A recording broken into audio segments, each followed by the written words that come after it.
Welcome back to Rapture Tales.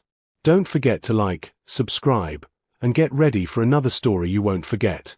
Let's dive back to the story. Daniel Clinton arrived in the city on a grey morning that smelled like wet concrete and second chances. The bus station was loud with engines and impatience, yet he felt strangely invisible, which was exactly what he wanted. He carried one suitcase, its zipper slightly broken, stuffed with clothes folded more out of habit than abundance. This move wasn't dramatic or triumphant, it was survival. He had chosen this city because it didn't know his name, didn't care about his past, and wouldn't immediately remind him of everything he had failed to be at home. As he stepped out, he felt the weight of starting over press into his chest, heavy but necessary. New beginnings rarely feel hopeful at first, they feel like fear wearing a brave face. Daniel rented a cramped studio apartment above a closed-down laundromat. The walls were thin, the heater unreliable, and the windows faced an alley that smelled of rust and old rain. Still, it was his. He cleaned it obsessively the first night, scrubbing surfaces that were already clean, as if effort alone could justify his right to be there. He slept on the floor because he couldn't afford a bed yet, using folded clothes as a pillow. As exhaustion pulled him under, his thoughts didn't drift to dreams of success or revenge, only to silence. Silence from judgment. Silence from disappointment.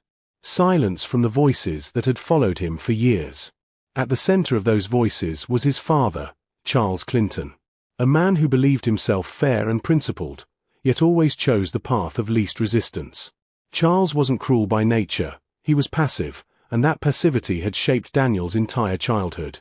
After Daniel's mother died, Charles remarried Susan Clinton, a woman whose politeness vanished the moment doors closed. Susan had a talent for control disguised as concern. She didn't yell, she redirected, corrected, undermined. Over time, she painted Daniel as a burden, unmotivated, wasteful, always one mistake away from disgrace. Charles rarely defended his son, not because he agreed with Susan fully, but because disagreement required effort. That silence did more damage than shouting ever could. Daniel found work quickly, though none of it paid well. He stocked shelves overnight at a grocery store, cleaned offices in the early mornings, and occasionally helped unload delivery trucks for cash. His days blurred together, measured not in hours but in exhaustion. He learned which meals were cheapest, which bus routes were fastest, which aches could be ignored.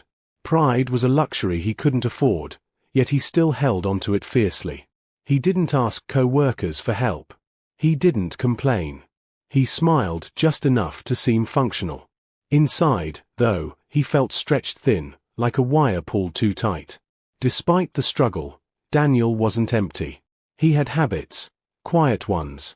On Sundays, he walked through the city parks just to remind himself that time moved forward whether he kept up or not.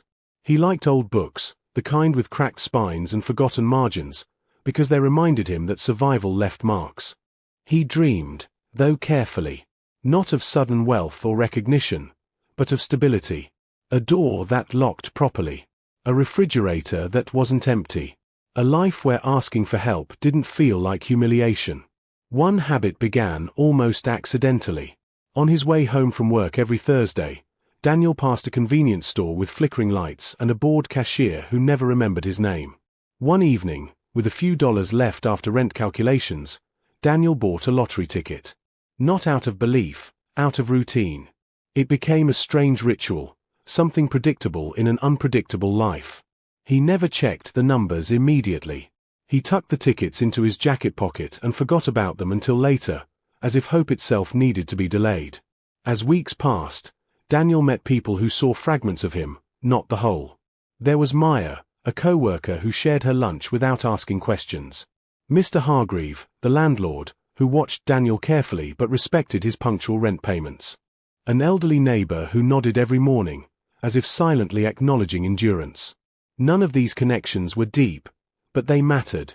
They proved Daniel existed beyond his family's version of him. Pressure, however, has a way of erasing small comforts. The grocery store cut hours.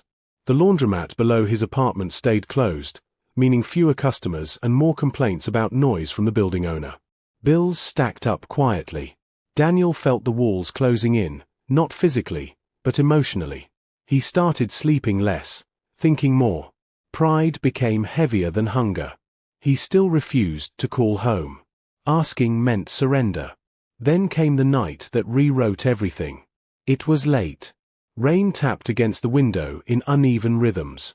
Daniel sat on the floor, sorting old tickets before throwing them away. He checked numbers absent-mindedly, one by one, until his breath caught. His hands froze. He checked again. Then again. The room felt too small for the realization that was forming. His heart pounded, not with joy, but disbelief bordering on fear. The numbers matched. All of them. The jackpot. $600 million. Daniel didn't scream. He didn't cry. He sat there for a long time, staring at the ticket as if it might vanish if acknowledged too quickly. His first emotion wasn't happiness, it was terror. Wealth didn't erase pain, it exposed it. He understood immediately that this kind of money would change everything, and not all of it for the better. By morning, he had made a decision that surprised even himself. He would stay quiet. He would act exactly the same. And before revealing anything to the world, he would test the one relationship that had shaped him the most, his family. Daniel waited until the next afternoon before sending the message. He had rehearsed the wording in his head dozens of times, deleting and rewriting drafts that no one else would ever see. He didn't want pity. He didn't want drama. He typed simply that he was short on rent, that things had been tight lately, and that he needed $200 to avoid late fees. He stared at the screen for a long time before pressing send, feeling strangely exposed despite the modest request. This wasn't about the money. It never had been. It was about whether, even now, he mattered enough to be helped without conditions attached. When the message delivered, he set his phone down and went to wash dishes that were already clean, anything to keep his hands busy. The reply didn't come immediately. Hours passed. When the phone finally buzzed, it wasn't his father's name that appeared first, it was Susan's. The message was long, sharp, and carefully worded to wound without sounding outright cruel. She questioned Daniel's responsibility, implied laziness, reminded him of past mistakes that had never truly been his, and concluded by saying they couldn't keep enabling him. She added that Charles agreed, though Daniel knew his father hadn't typed a word. A second message followed minutes later, this time from Charles, shorter and weaker. He said things were tight, that Susan had a point, that maybe this struggle would teach Daniel discipline. There was no offer. No reassurance. Just distance wrapped in parental language. Daniel read the messages once, then again, feeling something inside him finally settle. Not break, settle. The ache he had carried for years, the constant effort to prove himself worthy of basic kindness, simply stopped. He didn't respond. He placed the phone face down on the table and sat quietly, letting the silence fill him. For the first time, the rejection didn't sting the way it used to. It clarified. Whatever hope he had held onto about his father choosing him, even once, faded gently and completely. He slept better that night than he had in weeks. The next morning, Daniel began the quiet work of control. He contacted professionals recommended through anonymous channels, people whose discretion was their livelihood. Lawyers, financial advisors, security consultants. Every step was deliberate. He claimed his winnings in a way that protected his identity, structured accounts that insulated him from sudden exposure, and created layers between his name and the fortune that now belonged to him. Throughout it all, he remained in his small apartment, wore the same clothes, worked the same shifts. To the outside world, nothing had changed. Internally, everything had. As days passed, Daniel began to move differently, not richer, but steadier. He paid his rent early. He fixed the broken heater in the hallway without telling anyone. He left grocery gift cards in neighbors' mailboxes with no notes attached. When Maya mentioned her car might be repossessed, Daniel connected her with a resource that covered the cost anonymously. Each act grounded him. He wasn't interested in spectacle. He was interested in choice, the ability to help without being seen, to give without being owned by gratitude or resentment. Meanwhile, the world outside his control began to shift. News outlets exploded with stories about the anonymous jackpot winner.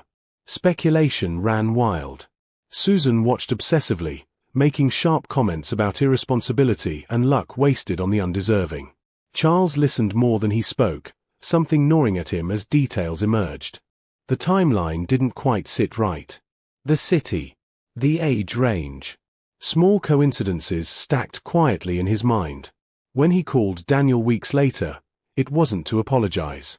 It was to ask questions disguised as concern. Daniel answered calmly, revealing nothing. The truth surfaced unexpectedly. A charity foundation announced a massive endowment from an unnamed donor focused on housing stability and debt relief, specifically in Daniel's city. A reporter connected dots that hadn't been meant to be connected. The story broke fast. Daniel Clinton's name hit the headlines by evening. $600 million. Anonymous no more. Susan reacted with disbelief that quickly twisted into panic. She called Daniel repeatedly. Charles sent long messages filled with regret, explanations, and sudden affection. Daniel read none of them immediately. When he finally met his father again, it was in a quiet public place, neutral ground. Charles looked older, smaller somehow. Susan wasn't invited. Charles spoke first, apologizing in fragments, blaming fear, marriage, confusion. Daniel listened without interruption. When it was his turn, he spoke gently and clearly. He said the money didn't change what had already been revealed. He said love that arrived only after proof wasn't love he needed. He wished his father peace, but not access. Daniel walked away lighter than he had ever felt. In the months that followed, he built a life that reflected who he had always been, not who others had decided he was. He moved into a home that felt calm, not extravagant. He continued helping quietly, though now his name was attached to larger efforts that changed lives at scale. He formed deeper relationships, chosen ones, rooted in respect and mutual care. The boy who once asked for $200 had become a man who understood the true cost of silence, and the power of choosing himself. New beginnings, he learned, don't announce themselves loudly. They arrive when you finally stop begging to be seen. That's all for today. Like, subscribe, and see you in the next episode. Stay tuned.